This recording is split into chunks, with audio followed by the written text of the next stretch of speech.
ये वो बेटी है जिसके भाई का नाम हुसैन है जो सारे शहीदों का सरदार है। ये वो बच्ची है जिसके बाप का नाम अली है जो वलियों के सरदार है। ये वो ज़ैनब है जिसकी माँ का नाम सैयदा खातून जन्नत फातिमा ज़हरा है जो सारी जन्नती औरतों की सरदारा है। ये वो ज़ैनब है जिसकी नानी का नाम खदीजतुल कुबरा है जो सारी उम्महातुल मोमिनीन की सरदारा है।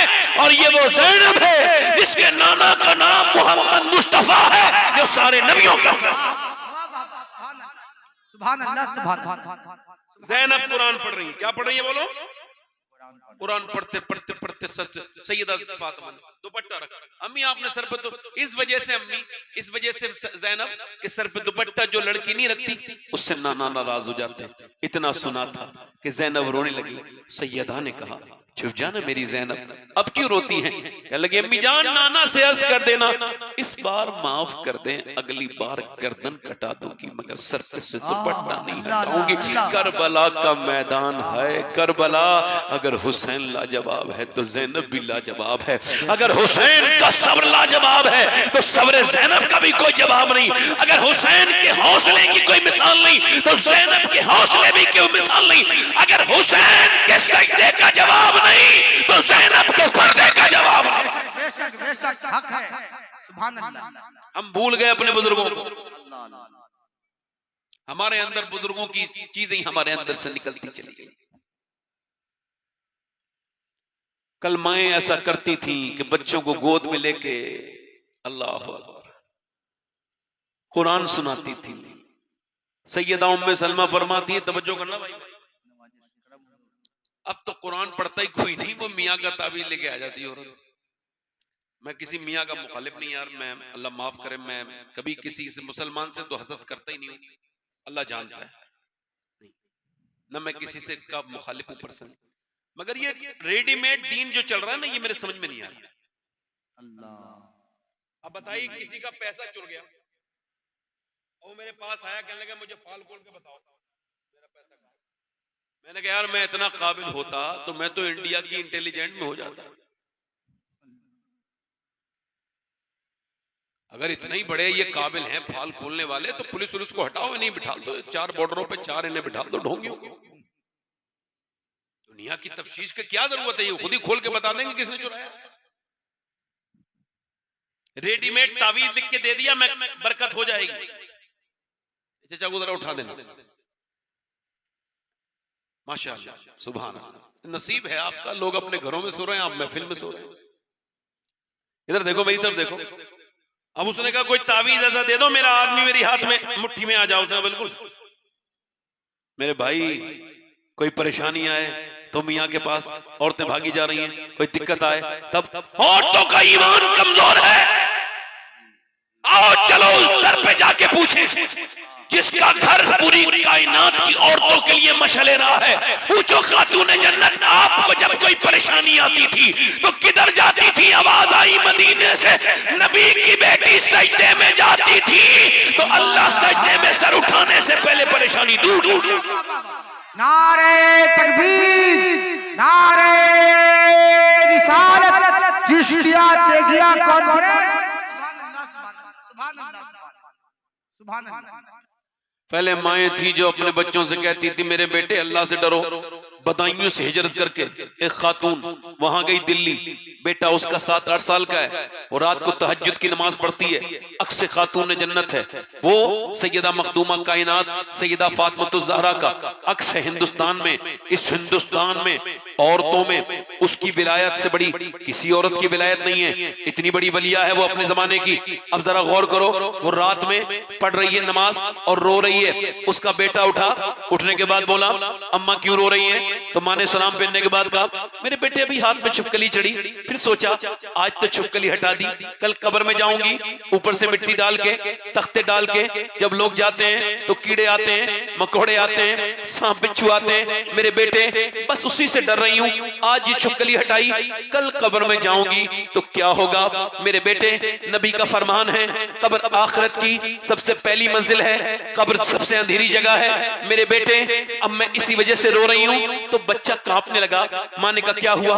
अम्मा तू तो बड़ी है, मैं मर गया तो मेरा क्या होगा, ये बता। मैं तो माँ ने कहा मेरे बेटे चल ऐसा कर, तू अपना सर झुका अल्लाह के सामने, सजदे में जा, अल्लाह तुझे कब्र के अजाब से बचाएगा। बेटा जब सजदे में गया ना तो माँ फूट फूट के बोली, ए मेरे मालिक आज मेरे बेटे ने सर झुका दिया है, तो झुकाना ये मेरा काम था, इसे अपना लेना ये तेरा काम है। मैं बेवा औरत हूँ, ये मेरा यतीम बच्चा है, मालिक इसको कबूल कर ले। काश तुमने भी अपने बच्चों के साथ सजदे किए होते। तुमने तो नमाजें कोई नहीं पढ़ी, अपने बच्चों को इंग्लिश बनाओ, दुनियादार तुम्हारी मर्जी है। मैं भी किसको समझाने चला हूँ, किस कौम के सामने मैंने तकरीर करनी है। जरा गौर तो करें आप, जिन घरों में ना कुरान है, ना सजदे हैं, ना औरतें कोई रोती। मैं तो मेरे तो अल्लाह का शुक्र है 3 बेटे, मैं जब रात को भी रात में नमाज पढ़ता हूँ और मेरे बच्चे उठ के कभी मेरे साथ सजदा करते हैं तो मैं यही कहता हूँ, मेरे मालिक मेरे इन तीनों बच्चे जब तूने दिए तो इन्हें जहन्नम से भी बचा लेना मेरे परवरदिगार। अपने बच्चों को देख के क्यों नहीं कहते जहन्नम से बचाओ, अपनी बेटी को क्यों नहीं करते तुम ये सब? अब सुनो, वो माँ रो रही है, कह रही है मालिक मेरे बच्चे को कबूल कर ले। बच्चे की आदत पड़ गई रोज नमाज पढ़ने की, नमाज पढ़ते पढ़ते पढ़ते पढ़ते बच्चा जवान हो गया और माँ दुनिया से इंतकाल कर गई। माँ अब जाकर के देखो आप, कुछ दिनों के बाद बेटे का भी विसाल हो गया। 750 साल से ज्यादा जमाना गुजर गया, मगर दिल्ली में जाके देखो बादशाहों की बीबियां, मुगलों की शहजादियों की कब्रें ढूंढोगे आपको तब भी नहीं मिलेगी। मगर जो रात को रोती थी उसका मजार 3 बीघा जमीन में दिल्ली के बीच में बना हुआ है, अरबों खरबों की संपत्ति पे सो रही है। उसके मजार पे हर बुध के दिन मेला लगता है। उसका नाम सैयदा जुलेखा अल-मारूफ माई साहिबा है।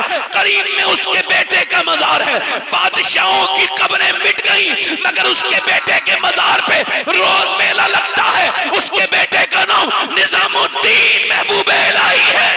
नारे तकबीर, नारे रिसालत। एक बार दो हाथ मोहब्बत से या रसूल अल्लाह, सब लोग या रसूल अल्लाह। सुभान अल्लाह, अल्लाह अल्लाह।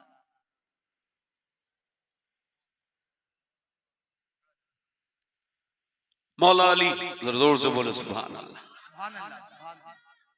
अब जरा सीरत सैयद, ए भैया ए रुमा, बैठ जाओ बेटे, तुम्हारे लिए आए, बैठ जाओ बैठ जाओ, अच्छे इंसान हो तुम, बैठ जाओ बैठ जाओ, कुछ नहीं है दुनिया में, बैठ जाओ बैठ जाओ बेटे, अल्लाह ताला तुम्हें लंबी जिंदगी दे, बैठ जाओ।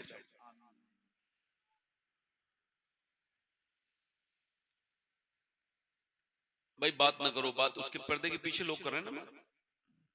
दुआ करो अल्लाह इन्हें हिदायत दे। लोगों को ऐसा लगता है जब हुजूर की महफिल होती है तो कोई होता नहीं, यहाँ इतने जिन्नात होते हैं, देख नहीं रहे मगर बहुत जिन्नात हैं। कितने फरिश्ते हैं हमें कुछ नहीं, और कौन जिन्नात किसके सर पड़ जाए कुछ नहीं पता। उसने देखा महफिल बिगाड़ रहा है, तभी तो हुजूर की महफिल है ना, तभी तो कहते हैं लोग अदब से बैठो, बावजू आके बैठो। मेरी बहनें सुन रही है, मेरी बेटियां, मौला अली फरमाते हैं मैं 15 दिन के बाद अपने घर गया हूं। कितने दिन के बाद? कहते हैं मेरी बीबी ने मुस्कुरा के दरवाजा खोला है। जरा जोर से बोलो सुभान अल्लाह। अब बताओ, आदमी ने जो कपड़े लाके दिए ना वो तो उसको पहन के नहीं दिखाए, उसे वही फटे पुराने कपड़े बगैर धुलावा मुंह। और जब शादी बारात में गई, कहीं मेले ठेले में गई तो बड़ा मेकअप करके गई। अब इससे पूछो तेरी नियत किसे दिखाने की है? भाई मेकअप इतना ही जायज था कि औरत अपने आदमी को लुभाने के लिए, मुतासिर करने के लिए करे, ताकि उसका मर्द ना बहे, उससे मोहब्बत बढ़े। ये सवाब है, अच्छा काम है। आला फरमाते हैं जितनी बार औरत ऐसा करेगी उतना ही सदके का अल्लाह सवाब उसको अता करेगा। सुभान अल्लाह, सुभान अल्लाह। मगर ये क्या बात है कि जिसने कपड़े लाके दिए उसको नहीं दिखा रही है? तो फिर यही तो होगा ना जो सुन रहे हो खबरों में, आप सुन रहे हो ना खबरों में, फला औरत ने फला को मार दिया, फला ने अपने आदमी को मार दिया, अपने आदमी को मार दिया हैं। ऐसी जाहिल औरतें, ऐसी बदतमीज औरतें यही तो करती हैं, अपने आदमी को नहीं लुभा रही हैं, दूसरे मर्द के साथ वो लुभा रही हैं और उसको नहीं दिखा रही चेहरा।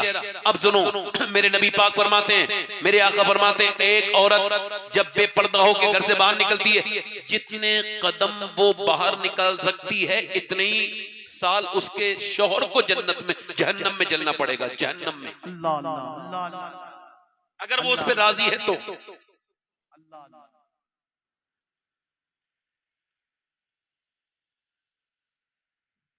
अब तो हालात ये हैं माज़अल्लाह के इस जमाने के जिम्मेदारान के घरों की वीडियो वायरल हो रही है तो लोग तौबा तौबा कर रहे होंगे। जुब्बे कुब्बे बड़े बड़े मामले और हैं? घर में हम बड़े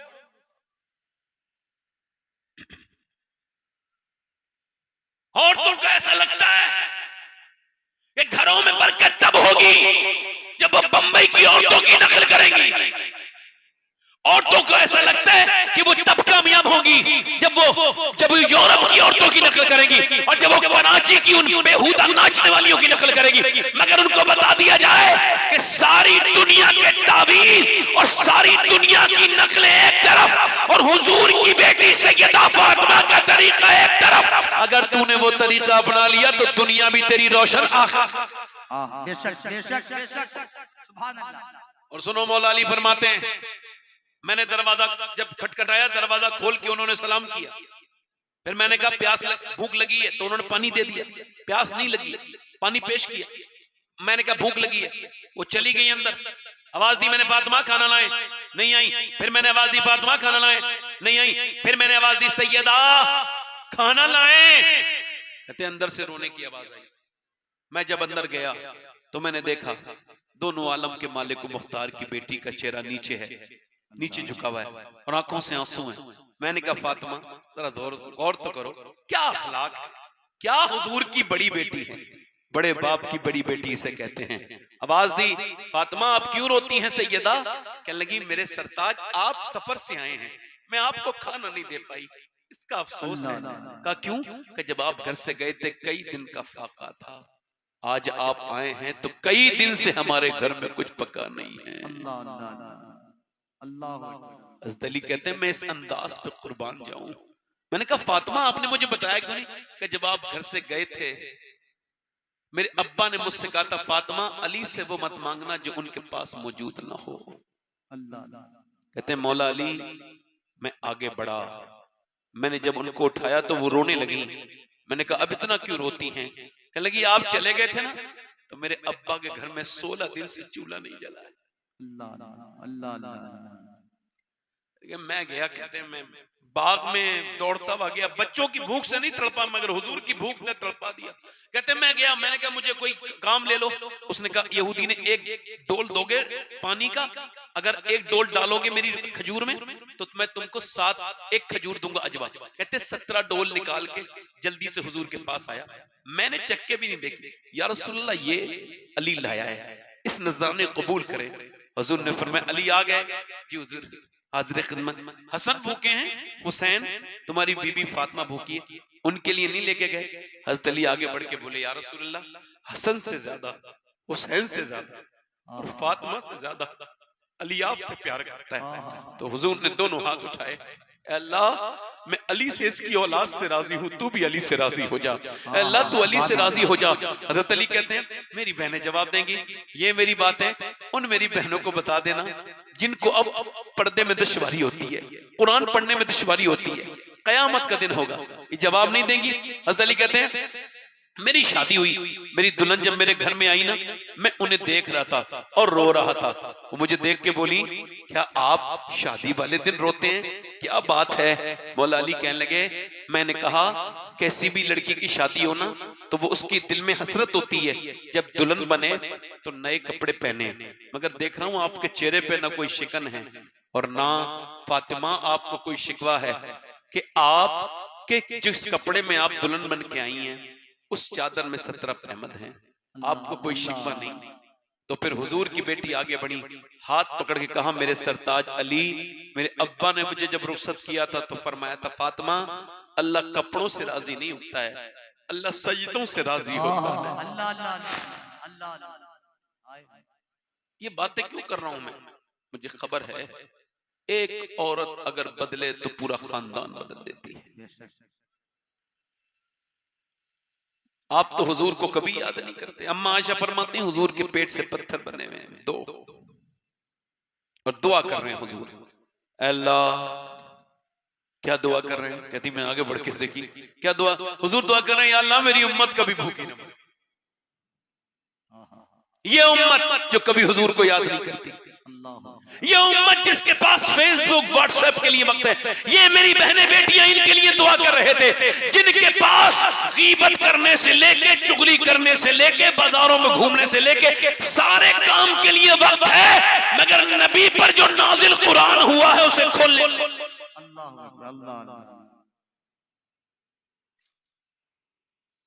मेरे दोस्तों, मेरे भाइयों, मैंने अपने हाथों से अपने बाप को कब्र में उतारा है, अपनी माँ को उतार दिया।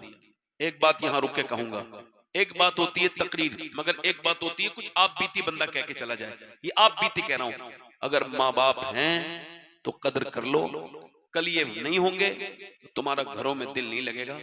याद रखो, वो घर बड़ा ही बेकार लगता है जिसमें माँ बाप ना हो, और वो घर चाहे टूटा हुआ भी हो महलों से ज्यादा खूबसूरत लगता है इसमें माँ बाप दुआ देने के लिए बैठे हो।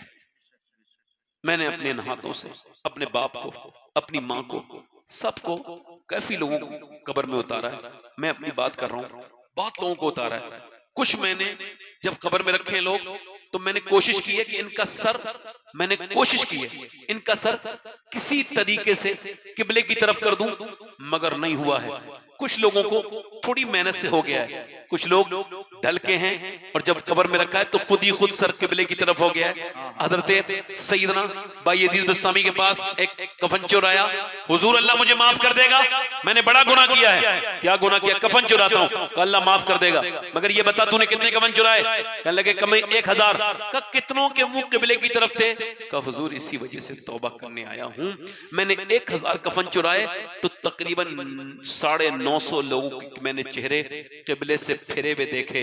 जब कफन निकालने गया ना तो किबले की तरफ मुंह करके डालते ना, फिरे हुए चेहरे देखे। हजरत बायजीद रोने लगे और फिर बेहोश हो गए। होश में आए लोगों ने पूछा क्यों रोते थे? फरमाया हुजूर क्यों रोते? फरमाया इस वजह से कि मैं उन कब्र वालों के बारे में सोच रहा हूँ, कहीं बायजीद का चेहरा भी न फेर दिया जाए। का हुजूर क्यों? का इस वजह से उनके गर्दनें मोड़ दी गई कि जब तुम जीते जी उसकी तरफ मुंह करके नहीं खड़े हुए, ना बैठे, तो तुम कौन होते हो लेटने वाले कब्र में? तुम्हारा हक क्या है? अल्लाह अल्लाह अल्लाह। आला हज़रत फरमाते हैं हाय गाफिल वो क्या जगह है जहां 5 जाते हैं। कितने जाते हैं? 5। कब्र में कितने जाते हैं बोलो? 5। 2 ऊपर होते हैं, 2 बिल्कुल नीचे होते हैं। उठा के 4, 2 ने 2 के दिया, कब्र के अंदर चले गए। आए हाय हाय, मुजद्दिद कोई हाय कहे तो उस हाय पे गौर करना चाहिए। फरमाते हैं हाय गाफिल वो क्या जगह है जहां 5 जाते हैं 4 फिरते हैं। ना अमीर को छोड़ेगी, ना गरीब को छोड़ेगी, ना किसी बादशाह को छोड़ेगी, ना किसी फकीर को छोड़ेगी, ना किसी फैशन वाली औरत को छोड़ेगी, ना किसी दीनदार औरत को छोड़ेगी। ये मौत सबके पास आएगी, मगर मौला अली फरमाते हैं जो मौत को भूल जाएगा उसे बड़ी सख्त होके आएगी मौत, और जो मौत को याद करेगा उसके लिए आसान बन के आएगी मौत। उसके लिए जो मौत को याद करेगा उसकी रूह ऐसे निकल जाएगी जैसे बच्चा जब सो गया तो माँ ने पिस्तान मुंह से निकाल दिया। और जो मौत को याद नहीं करेगा बड़े सख्ती के साथ मरेगा, बड़ी जिल्लत के साथ मरेगा। मौत को सुबह भी याद करो और शाम भी याद करो। मेरे भाइयों, हजरत सैयदना इमाम हसन बसरी के जमाने में एक औरत, आप आखिरी बात कर रहा हूं, एक औरत तकरीर सुनती थी, उनकी बड़ी तकरीर सुनने की शौकीन थी। उसका आदमी इंतकाल कर गया। जब उसका आदमी इंतकाल कर गया, अब उसका बेटा था, उसने शादी नहीं की, बेटा बिगड़ गया। कैसे बिगड़ा मालूम? खराब दोस्तों की वजह से। थोड़ी देर की तवज्जो, बल्कि तवज्जो भी नहीं, खामोशी। मैं उलमा से तवज्जो मांगने के लायक इंसान नहीं, मैं तो बड़ा घटिया इंसान हूं। मैं सब आप लोग सबका नौकर हूं, मैं नहीं कहता किसी से, मैं तो कहता हूं खामोश रहो, 2 मिनट सुन लो। उसका बेटा बिगड़ गया, मालूम है कैसे बिगड़ा? खराब दोस्तों की वजह से। इस वजह से जिन लोगों के दोस्त खराब हैं वो उनकी दोस्ती छोड़ दें। मैंने जेलों की डॉक्यूमेंट्री पढ़ी है, हिंदुस्तानी पाकिस्तान, तो उनमें ये लिखा है कि अक्सर 70% लोग वो जेल में आते हैं जिन्हें दोस्त बिगाड़ देते हैं या दोस्तों की वजह से। अल्लाह, खराब दोस्तों से दोस्ती, खराब दोस्तों से दोस्ती ना, खराब दोस्तों से दोस्ती ना। अच्छा एक बताओ, शराबी से दोस्ती करने वाला क्या बनता है? जल्दी बोलो, अल्लाह ने सबको ज़बानें दी हैं, जल्दी बोलो क्या बनता है? जल्दी बोलो। खैनी खाने वाले का दोस्त क्या बनता है? खैनी खाता है। गाली देने वाले का दोस्त और नमाज पढ़ने वाले का दोस्त। जल्दी बोलो फिर किसका दोस्त बनना है? अब वो लड़का बिगड़ गया, मालूम है कितना बिगड़ा? शराब पीता है, हर रात जिना करता है, पैसे उड़ाता है, हर रात जिना करता है। इमाम हसन बसरी से उसकी औरत बार बार कहती है, उसकी माँ तौबा कराते हैं, बुलाते हैं, 70 बार तौबा करा के 70 बार। कुछ लोगों को इंसान बनना ही ना आता। अगर कुछ लोगों से इंसानियत से कहो ना खामोश बैठे रहो, तो खामोश नहीं बैठे। तब जो है मेरी तरफ नहीं, बस थोड़ी देर के लिए। 70 बार तौबा की उसने और 70 बार तोड़ दी। कितनी बार? अब जब उसे टीबी हो गई ना, टीबी मर्ज पुराना, दवा अब आई है। जैसे मोबाइल, ये मर्ज नया है, अभी इसकी दवा नहीं आई है, मगर आएगी। 6 घंटे से ज्यादा जो मोबाइल देखता है बीमार है, उसका इलाज होने की जरूरत है उसे, और कुछ दिनों के बाद इलाज होगा। ये जो मोबाइल छोड़ ही नहीं रहे ना। हाँ। अच्छा, जिन आंखों से नौजवानों ने फिल्में देखी हैं, गंदी तस्वीरें देखी हैं, कब्र में जाकर के उन आंखों से हुजूर को देखने की हिम्मत होगी?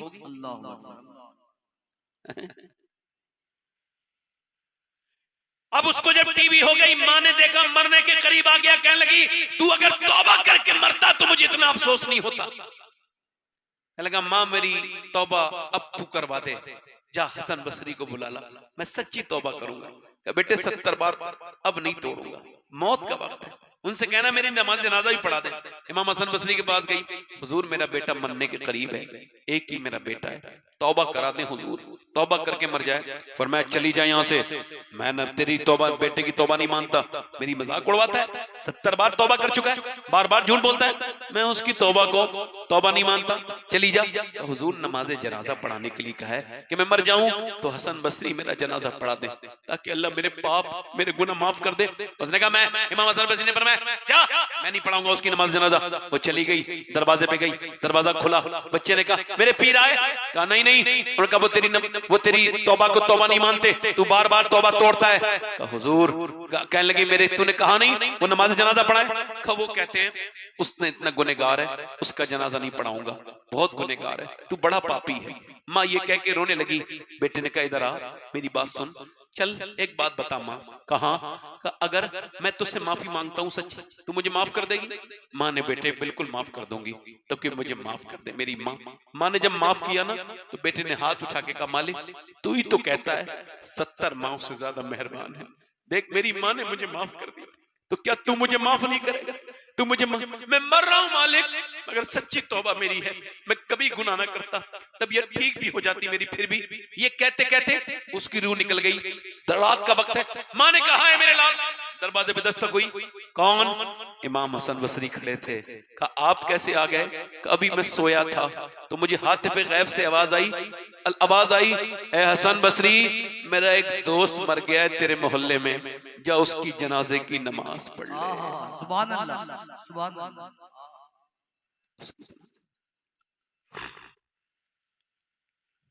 कब तौबा करेंगे हम?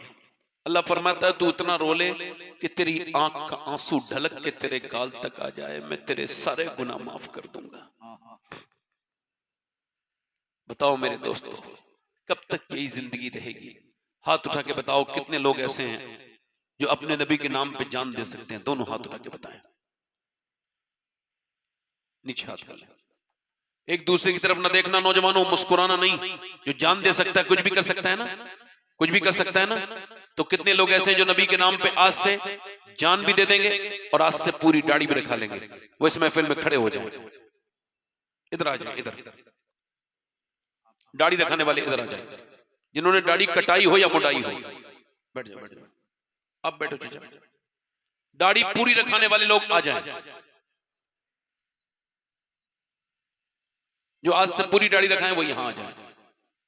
जो कटाता हो या मुंडाता हो, इधर कोई आशिक रसूल है, सुन्नत रसूल वाला? आओ, 100 शहीदों का सवाब है। इधर है कोई? इधर है कोई? 100 शहीदों का सवाब। हर नबी के दाढ़ी, हर वली के दाढ़ी। अच्छी लड़की से अगर शादी करनी है तो शादी से पहले दाढ़ी रखा लो, खराब लड़की से बच जाओगे। क्योंकि कोई भी बिगड़ी हुई लड़की दाढ़ी वाला पसंद नहीं करती, दाढ़ी वाला वही पसंद करती है जिसे मदीने वाला पसंद। तीसरा कोई आशिक रसूल है इस महफिल रसूल में पीछे आगे से जो नबी के नाम पे पूरी दाढ़ी रखाने के लिए महफिल में खड़ा हो जाए और कहे अब तक जिया था सभी के लिए, आज से जीऊंगा अपने प्यारे नबी के लिए? है कोई आशिक रसूल? माशाअल्लाह, सुभान अल्लाह, सुभान अल्लाह। तीन हो गए, देर न करो।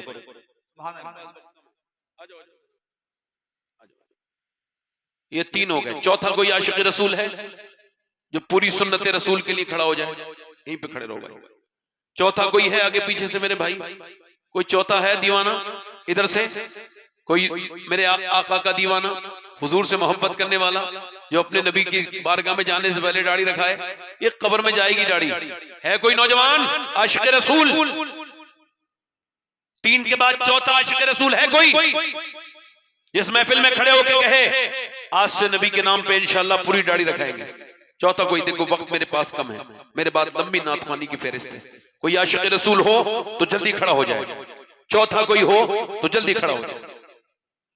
अपने दामाने शफाअत में छुपाए रखना मेरे सरकार, मेरी बात बना। एक शेर और पढ़ूंगा, चौथा आशिक रसूल आ जाए। हुजूर का आशिक, मेरे आका का आशिक, जिसे हुजूर से मोहब्बत हो अपने फैशन से ज्यादा, जिसकी दाढ़ी कटी हो या छोटी हो, उसके लिए ये 100 शहीदों का सवाब है। फितन के दौर में, आज के जमाने में जो सुन्नत रखाएगा अल्लाह ताला उसको बड़ी बरकतें अता करेगा। दाढ़ी तरक्की का बाइस है, तरक्की को रोकती नहीं। ये रखना नहीं तरक्की की राह में। हुजूर के चेहरे पे दाढ़ी, अबू बकर सिद्दीक के चेहरे पे दाढ़ी, उमर फारूक आजम के चेहरे पे दाढ़ी, गौसे आजम के चेहरे पे दाढ़ी, हजरत ख्वाजा मोइनुद्दीन हसन के चेहरे पे दाढ़ी, निजामुद्दीन महबूब इलाही के चेहरे पे दाढ़ी। जो चेहरे अल्लाह को पसंद हैं उनके चेहरों पर दाढ़ी। दाढ़ी कटाना मुंडाना एक ही बराबर है। जो एक मुट्ठी से कम दाढ़ी रखा हुआ है वो भी खड़े होकर ऐलान कर सकता है कि मैं पूरी दाढ़ी करूंगा। है कोई चौथा आशिक रसूल? ये तीन तो हो गए, मेरी बख्शिश के लिए तीन ही काफी है। मैं सोच रहा था कोई एक और आ जाए, चौथा जो हुजूर का दीवाना। आ जाओ इधर आ जाओ।